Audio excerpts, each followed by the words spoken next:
Décision Plus est au service des investisseurs boursiers depuis 1987, au tout début de l'autonomie boursière. Notre logiciel de graphique Market Vision Plus et notre logiciel de code dynamique Trader Plus en ont fait sa renommée. Nous sommes encore ici parce que nous évoluons sans cesse et que nous servons bien nos clients. Découvrez nos produits et services spécialement conçus pour l'investisseur actif et autonome dans la boutique Décision Plus. Le logiciel de graphique Market Vision Plus est en français. C'est le logiciel le plus utilisé par les investisseurs de chez nous. C'est lui que vous voyez dans le feu de l'action. Trouvez, classez et analysez plus facilement avec cet outil sans pareil pour suivre la bourse et prendre les meilleures décisions. Gardez vos titres à l'œil avec Market Vision Plus. Consultez la boutique Décision Plus pour en faire l'essai pendant 10 jours sans aucun frais, c'est garanti. Laissez-nous vous guider pour analyser la bourse et prendre vos décisions. Les analystes de Guru.tv feront tout le travail pour vous. De minute en minute, nous classons les titres selon leur situation technique. Nous révélons les signaux d'achat et de vente. Nous publions des recherches poussées et nous prodiguons des conseils en temps réel. Ça commence avant l'ouverture et ça se poursuit jusqu'à la fermeture des bourses. Profitez de chaque cycle boursier avec Guru.tv. Trader Plus, l'instrument du day trader. 50 cotes qui clignotent en même temps. Autant de listes que vous voulez. Graphiques à la seconde. De 3 à 30 graphiques. Des alarmes à volonté. Des listes de cotes préparées. Des modèles graphiques préparés. Prêts à faire feu. Achetez, vendez avec Trader Plus.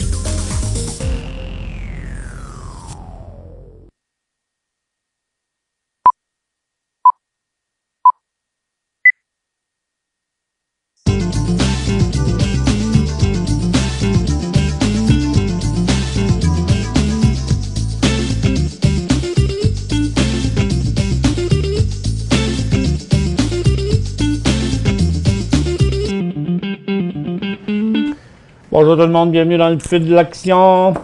On est mercredi le 5 octobre 2016. Les marchés sont en hausse. C'est le pétrole qui a donné un coup ce matin et les titres pétroliers qui sont passés au-dessus de la formation que je vous parlais depuis quelques jours. On reviendra là-dessus tantôt. Premièrement, on va regarder le dollar américain qui est en hausse sur le bord d'une résistance. Pardon. Et puis, le British Pound qui s'est calmé un peu. Mais c'est la chute du yen qui fait encore monter le Nikkei, mais qui est toujours coincé dans sa formation neutre. La Chine aussi. Par contre, c'est le marché de Londres qui était parti en hausse depuis 2 jours. Aujourd'hui, c'est corrigé. Alors, aurait dû se corriger plus que ça, selon la rumeur de la BCE, pourrait commencer graduellement à diminuer son programme d'assouplissement avant la date d'échéance du mois de mars. Ça n'a pas l'air d'avoir trop inquiété les investisseurs. Puis les ventes au détail sont en baisse, puis il y a juste une petite correction. Mais de notre côté, à nous autres, on vit encore le même scénario. C'est vrai que c'est une belle hausse encore, là, de 6 dixièmes d'1% sur Nasdaq, mais on revient à une situation où la même qu'on voyait avant, c'est-à-dire sur le même sommet. Comme vous voyez, le Dow, lui, contrairement à Nasdaq qui est ici à sa résistance, le Dow est à sa résistance aussi, mais il en manque encore, là. Clairement, c'est pas plus haussier que ça l'était avant. Le SPY, c'est pareil, puis le TSX qui a rebondi, mais tant que les marchés ne feront pas un nouveau haut, ça reste bien hasardeux pour le moment. Et puis, de voir... moi, je l'ai déjà dit, ça fait longtemps que je ne l'ai pas dit, mais je l'ai souvent expliqué que le marché de croissance, c'est le marché le plus risqué, le plus épeurant. Mais quand le marché le plus risqué part en tendance haussière, c'est vraiment hot. Donc, c'est pour ça que les derniers mois ont été quand même hot. Et puis, mais là, c'est en train de s'inverser. Fait que ça aussi, c'est inquiétant parce que c'est les marchés les plus risqués qui tombent en premier. C'est normal. Donc, avec l'or qui n'a pas tenu le coup non plus ce matin. Je vous le montre là. Donc, ce matin, on avait un petit rebond à l'ouverture et je disais, non, on n'embarque pas là-dedans, là. C'est pas assez fort encore avec une grosse baisse où on a eu de nombreux signaux de vente sur les stocks d'or hier et finalement, il finit par revenir négatif.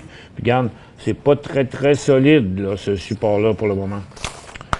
On y va avec quelques résultats financiers. Il n'y en a pas beaucoup. On a Constellation Brand qui a décollé sur ses résultats, mais il est revenu dans sa résistance. Monsanto, moins 3 cents à plus 7 cents. Le titre fait rien.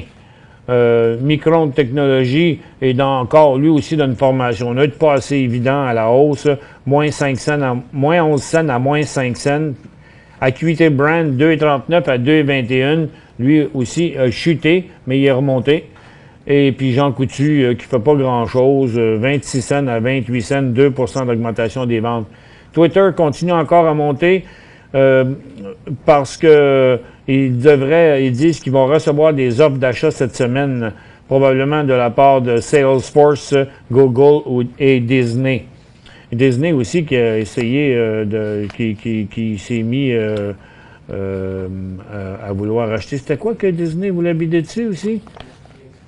Netflix, oui, c'est Netflix, c'est ça. Donc, pour l'instant, Twitter est en hausse. Écoute, habituellement, quand on a plusieurs acheteurs sur quelque chose, c'est favorable pour voir le prix continuer à monter. Donc, je suis surpris de ne pas voir des volumes plus forts que ça, quand même, là. Mais, en principe, ça pourrait continuer encore à monter, ça. Salesforce, ben, lui, il a déçu quelque part là-dedans. En tout cas, ça, pour une raison ou pour une autre, Salesforce, lui, est en élan baissier aujourd'hui. Puis, là,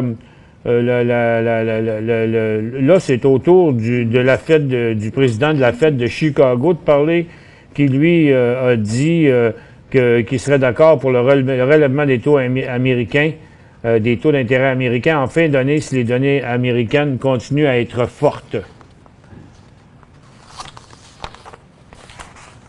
Et puis, on a aussi la minière Radisson qui débute un programme de forage de 10 000 mètres au projet aurifère O'Brien, situé le long de la célèbre faille Larder Lake Cadillac, à mi-chemin entre la mine LaRonde et l'APA de la société Agnico Eagle. Et ARDS, je ne l'ai pas là, mais je vais le mettre ici, ARDS, Radisson Mining, qui est assez tranquille. On va enlever ce gros volume-là. Bon, il y a eu un petit peu plus de volume dernièrement. Le titre est en hausse, mais c'est pas un titre qui est très liquide, là. Mais pour l'instant, il suit quand même une tendance haussière. Il est dans un creux à court terme. Donc, il n'est pas vraiment liquide, là. Il y a des journées que le titre transige pas ou presque pas, le 1000, 2000, 10 000 actions. Ça fait longtemps là, qu'il ne s'est rien passé là-dedans. Je pense que la confiance en a pris pour son rhume. Mais on va leur donner la chance de nous en dire plus sur le futur de la compagnie, car ils vont être ici demain. On va avoir quelqu'un de la mine Radisson en entrevue. Donc, je vous disais tantôt que le secteur pétrolier est décollé, mais personnellement, je trouve pas que c'est un beau cycle haussier parce que le pétrole avait monté, mais son point de décollage, c'était 10 piastres et quart. Puis là, bon, on vient d'arriver à une résistance importante. Le gaz, lui, est sur un creux, mais c'est assez tranquille. Mais c'est les pétrolières qui avaient beaucoup monté qui, là, prennent les devants avec un signal technique d'achat sur l'indice des titres pétroliers lui-même. Je vous montre un paquet de titres après.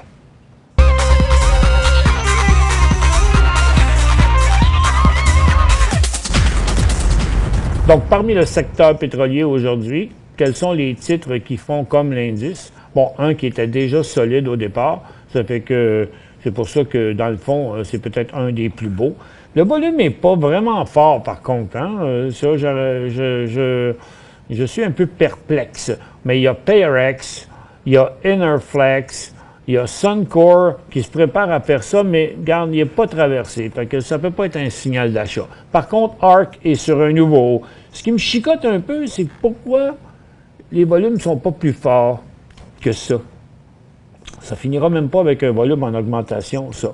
Mais les mouvements sont là quand même. Husky, qui décolle aussi. Beaucoup de titres font la même chose, mais dans les grosses pétrolières, ils ont quand même une super grosse résistance à traverser. Ça fait que j'étais un peu perplexe sur l'achat là-dessus présentement. J'aurais aimé voir des volumes dans ce genre-là, là, OK, des gros, là.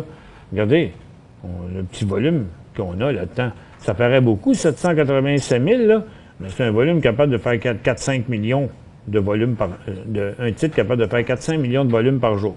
Fait qu'ils sont tous pareils, ils ont tous des petits volumes, ils ont des petites cotes à la hausse, non, pas celui-là.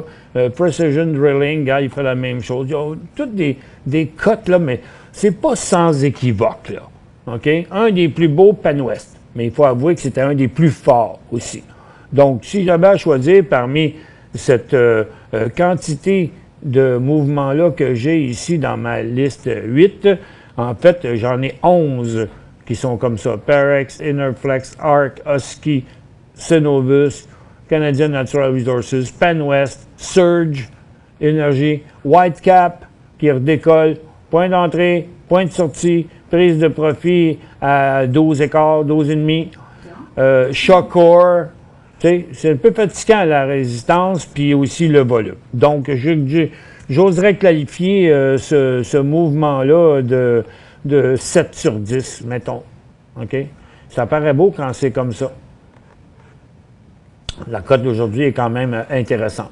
Du côté des orifères, on est reparti en hausse ce matin, mais regardez, là, la pression est à la baisse là, dans le moment. Là.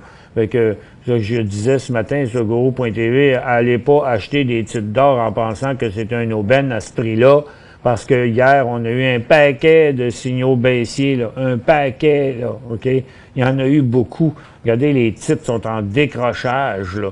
Fait que, donc, à mon avis, ça ne peut que continuer à la baisse, là, cette affaire-là. Et c'est vraiment, vraiment négatif, là, dans le secteur orifère, à éviter totalement. Puis là, même qui est rendu un peu loin pour le shorter sur ceux qui aiment les shorts. Le secteur minier, on résiste. Pas de signal d'achat. C'est juste qu'on est en train de construire un nouveau support.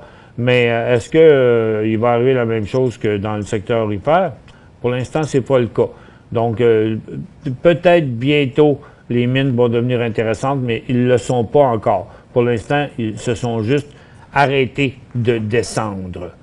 Pour les autres secteurs, consommation discrétionnaire, le jour où ça traversera, ce sera intéressant, mais on n'est pas traversé.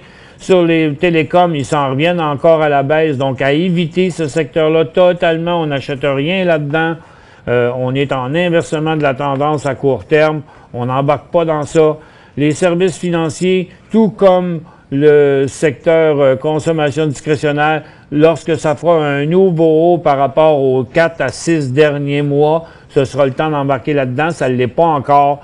Le secteur industriel, ce sera pareil. Le real estate à éviter totalement parce que on s'est stabilisé, mais la pression est encore à la baisse.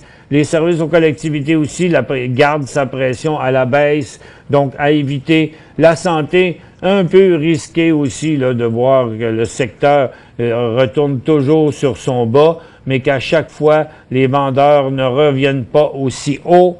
Donc, tant qu'on n'aura pas inversé la tendance, restez loin de ce secteur-là aussi. Et puis, la consommation de base, qui est normalement un secteur défensif, pour l'instant, il continue encore tranquillement sa correction.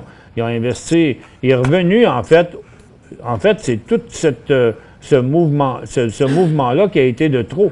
Le prix est revenu à l'intérieur de sa résistance passée ici. Donc, toute rechute par là est un signal de vente à court terme sur les titres d'épicerie.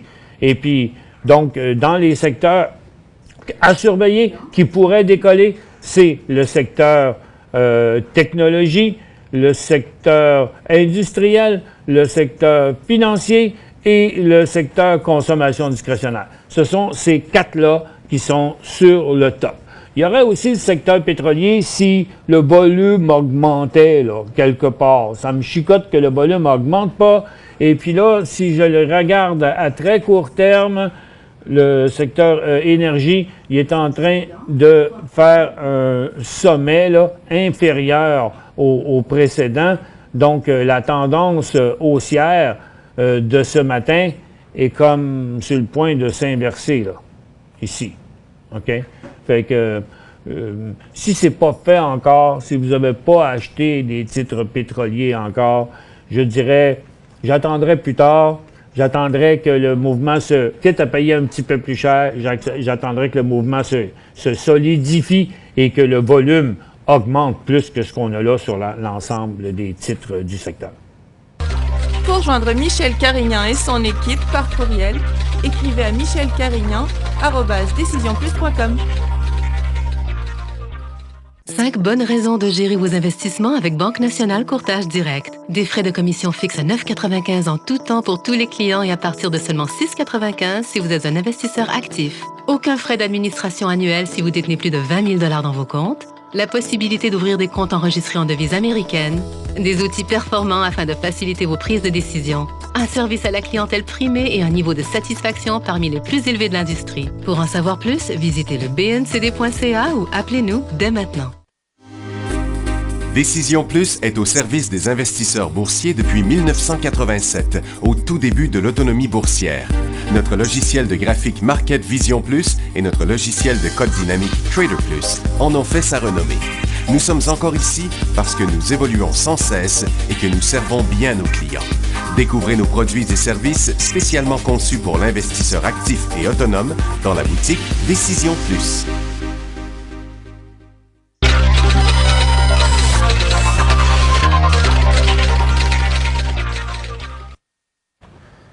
Bon retour, mesdames et messieurs. Donc, on va jeter un œil, on va garder un œil encore pour quelques minutes sur ce mouvement-là ici des pétrolières. Mais les orifères, regardez, ça c'était le mouvement de ce matin que je croyais pas. Puis là, ben, on a une multiple résistance en intra-séance ici. Puis tant qu'on partira pas d'autre bord, même en day trading, là, on ne touche pas à ça parce qu'il y a encore des chances que ça glisse. Donc, comme vous voyez maintenant, ben, c'est le secteur énergie surtout et le secteur minier, mais qui donne pas de signal dans le graphique quotidien. Puis les autres secteurs que je parlais qui sont à côté, le industriel, c'est vrai en graphique quotidien et en intra-séance. Industriel, consommation discrétionnaire et services financiers, si on venait qu'à connaître une bonne poussée en après-midi, bien, ça serait intéressant parce que ce serait un nouveau cycle haussier là, de ce côté-là. On va y aller avec des questions maintenant. Ah bon, c'est du pot, ça? Non, c'est Graphene 3D Lab, OK? C'est G, je pense, l'autre. Tout un support qu'on a ici sur Graphene 3D.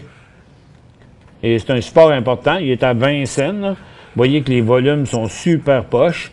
On va exclure ces volumes-là ici en faisant un zoom de là à la fin pour leur voir la bête un peu, ceux-là. Ah bon, OK, il y en a des vrais volumes, c'est parce que ça paraît pas. Ils sont complètement éclipsés. Par ces volumes-là qu'on a ici, qui prennent la place, qui font que l'échelle a besoin de montrer 7 millions. Là. Fait que en faisant un zoom, en les excluant, on prend juste ceux qu'on a, ben là, on voit que en temps normal, c'est des volumes qui vont jusqu'à 500 000, puis là, ben, ils sont vraiment à leur plus bas, à 55 000. Et ici, vous voyez, quand le titre a décollé la dernière fois, là, ici, il n'y avait pas de volume. Le volume a commencé après 3-4 jours qui était là. OK? Donc, et le titre était rendu plus loin. Pour l'instant, c'est pas intéressant. Je crois qu'on a besoin d'un prix à 25 cents avec un volume de 400-500 000 minimum là, avant d'embarquer là-dedans, comme ici. OK? Comme on avait vu là. OK? Un bon gros volume de même là.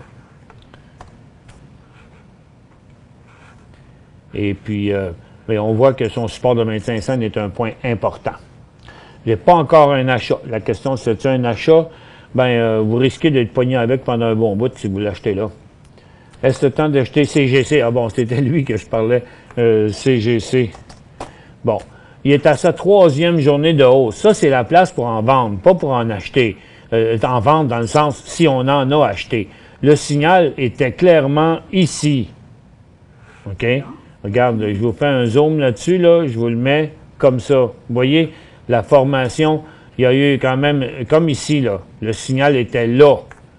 Puis après ça, il n'y en a pas eu d'autres à part peut-être ici, là. Si on avait acheté là, on aurait sorti là. Ça ne s'est jamais arrivé. Puis finalement, on est rendu in the money. Ça serait le temps de passer à la caisse. Puis pour ceux qui ne l'avaient pas encore, c'était là le prix, le dernier décollage. Mais après avoir fait ça puis ça, c'est prendre un bien gros risque. Oui, il peut monter encore demain, mais vous n'êtes pas au début du mouvement. Regarde, ici, il a monté 4 jours. 1, 2, 3, 4. Ça ne veut pas dire qu'il va monter une autre journée encore ici. Et puis, s'il faisait une correction comme ça, de la moitié de son mouvement, ça veut dire qu'il reviendrait peut-être à ici. Donc, pourquoi l'acheter là en sachant qu'il pourrait se ramasser là dans les prochains jours? Non, là, on est trop tard. Donc, maintenant, tout ce que vous avez à faire, c'est attendre. Disons que là, je ne peux pas aller plus haut avec mon graphique. Mettons, ça pourrait être encore plus haut que là, mais attendez la prochaine formation. Et lorsqu'on décollera avec un support solide comme ça, qui redécollera par en haut, achetez-le la première journée. OK? Quand il décolle. Ce sera ça. Est-ce que Air Canada va tenir sa montée jusqu'à 12,75? Tiens, on va vous montrer le Dow Jones US Airlines. Checkez bien ça. Je vais vous montrer quelque chose ici que j'ai analysé tantôt avec les gens qui sont au cours.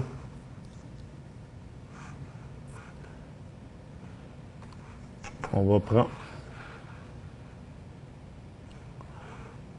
va prendre Air Canada, on va le mettre là. Non, je ne suis pas dans la bonne liste. Ici. Plutôt. Air Canada, il est ici. Bon. Là, j'ai pris le Dow Jones US Airlines, là. OK? Regarde, ça, c'est le Dow Jones US Airlines. Il est à une résistance très importante. OK? Plusieurs fois, les acheteurs ont refusé de payer plus cher. OK?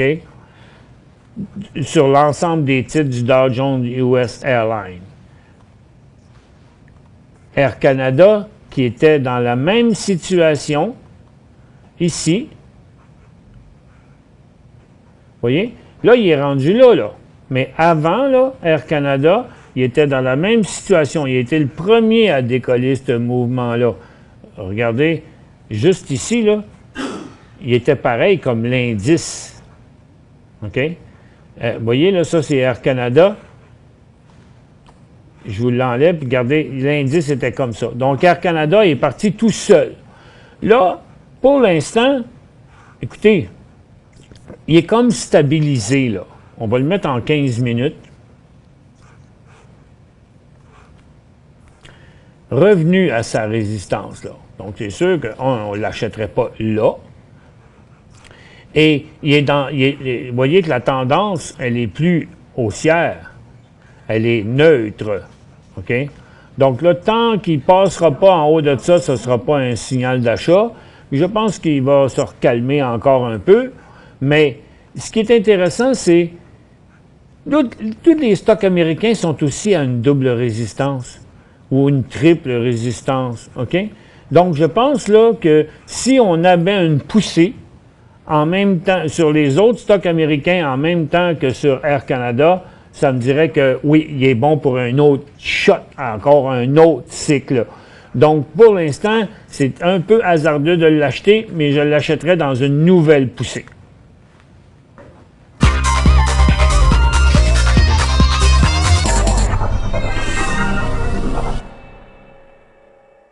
Cinq bonnes raisons de gérer vos investissements avec Banque Nationale Courtage Direct. Des frais de commission fixes à 9,95 en tout temps pour tous les clients et à partir de seulement 6,95 si vous êtes un investisseur actif. Aucun frais d'administration annuel si vous détenez plus de 20 000 $ dans vos comptes. La possibilité d'ouvrir des comptes enregistrés en devise américaine. Des outils performants afin de faciliter vos prises de décision. Un service à la clientèle primé et un niveau de satisfaction parmi les plus élevés de l'industrie. Pour en savoir plus, visitez le bncd.ca ou appelez-nous dès maintenant. Laissez-nous vous guider pour analyser la bourse et prendre vos décisions. Les analystes de Guru.tv feront tout le travail pour vous. De minute en minute, nous classons les titres selon leur situation technique. Nous révélons les signaux d'achat et de vente. Nous publions des recherches poussées et nous prodiguons des conseils en temps réel. Ça commence avant l'ouverture et ça se poursuit jusqu'à la fermeture des bourses. Profitez de chaque cycle boursier avec Guru.tv.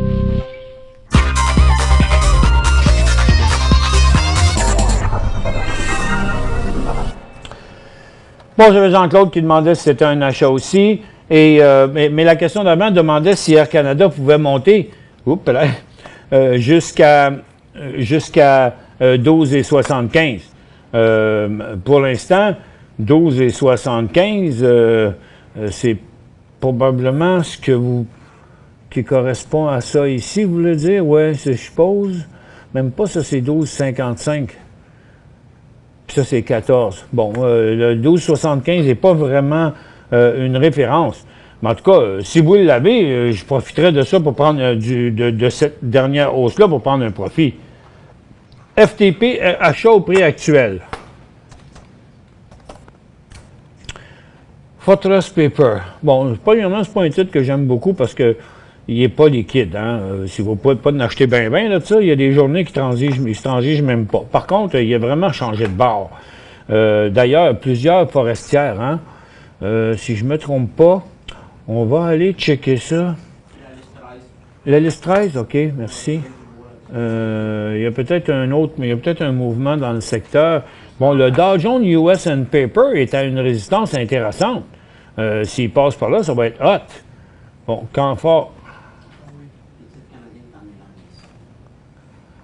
Dow Jones US Paper, non, il est en train de tester son support là, à très court terme. Canfor, non, lui non. Regarde, Capstone, il descend aujourd'hui. Interfor, Pulp, non. Domtar, pas beau. International Paper, maintenant son support. Bon, ça va pas très bien dans les papiers. Norbord serait bien beau s'il traversait en hausse. Puis Cascade est en correction. Il y avait eu un signal d'entrée là. Il y a eu moyen de prendre des profits là. Puis là, on sera en train de se demander où est-ce qu'on va sortir ou où est-ce qu'il va se stabiliser. Peut-être comme ça. Lumber Liquidator, qui est aussi intéressant s'il décollait. Mais il y a deux stocks sur le bord de décoller. Donc, on ne peut pas dire que le secteur est super favorable, là, comme je croyais. Donc, c'est lui qui est un peu plus fort que les autres. Donc, regarde, si vous voulez l'acheter à ce prix-là, il y aura un signal de vente juste en dessous de 6 $. L'idée, c'est jusqu'où ça peut aller. Ben, c'est une nouvelle tendance haussière. Il n'est pas liquide. Il ne faudra pas qu'il y ait bien du monde qui achète ça. C'est pas le plus beau titre au monde, mais il débute un nouveau petit cycle haussier, mais sur pas de volume du tout. En tout cas, moi, personnellement, je l'aime pas bien. Salut Michel, c'est Denis qui dit « J'aimerais savoir quelle formation explique les stochastiques moyennes mobiles et les autres. » Question 2. Peut-on acheter OSK.WT et le .WT veut dire quoi? OK. Bon, première affaire. Il y a beaucoup d'affaires dans votre question, Denis. Savoir quelle formation explique les stochastiques moyennes mobiles et les autres. C'est pas une question, là, c'est beaucoup de questions. Premièrement, il y a une grosse différence entre des moyennes mobiles et un stochastique. Des moyennes mobiles, c'est une moyenne du prix qui adoucit le graphique, là, pour en rendre la vision plus simplifiée. Tandis que les stochastiques, c'est un oscillateur qui est une formule mathématique et non pas juste une addition-soustraction. C'est plus une formule plus complexe qui évalue lorsque les acheteurs viennent à manquer ou que les vendeurs s'épuisent aussi, là. Donc, l'épuisement des acheteurs et des vendeurs. Un peu trop long pour répondre dans les 3 minutes qui me restent. C'est le genre d'affaires qu'on parle dans les cours. Peut-on acheter OSK.WT? Ben oui, regarde, premièrement, pas aujourd'hui, hein, on s'entend, ça c'est OSK. OK? OSK, là, ce qui est Cisco, il est parti en chute, là, parce que l'or chute et les orifères chutent. Donc, on n'achèterait pas ça aujourd'hui. Mais au SK.WT, c'est un warrant, c'est un bon de souscription qui vous donne le droit d'acheter les actions à un tel prix jusqu'à telle date. C'est ça que ça s'appelle. C'est pour ça que ça s'appelle un bon de souscription. Vous avez jusqu'à telle date pour souscrire. Par contre, vous voyez, il fait la même chose. Lui aussi, il descend parce que l'indice descend. Mais comme il n'y a pas beaucoup de volume sur ce graphique-là, regarde, je vais le mettre dans ma liste ici, là, pour comparer les deux.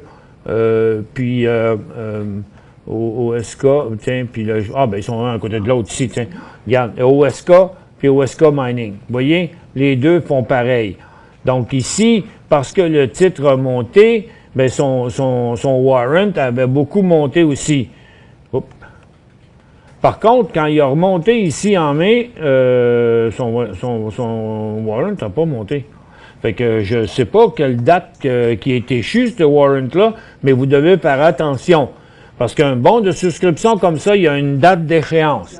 Quand vous achetez le bon de souscription à ce prix-là, vous devez le vendre ou l'exercer avant la fin de sa date d'exercice. OK? Avant la date d'exercice. Sinon, vous perdez l'argent que vous avez mis dedans. Vous ne pouvez pas la récupérer. Donc, quand on achète un bon de souscription, toujours vérifier c'est quand la date d'exercice, parce qu'il faut l'avoir vendu ou l'avoir exercé avant. Merci à tous d'avoir été avec nous. On se retrouve demain dans le feu de l'action.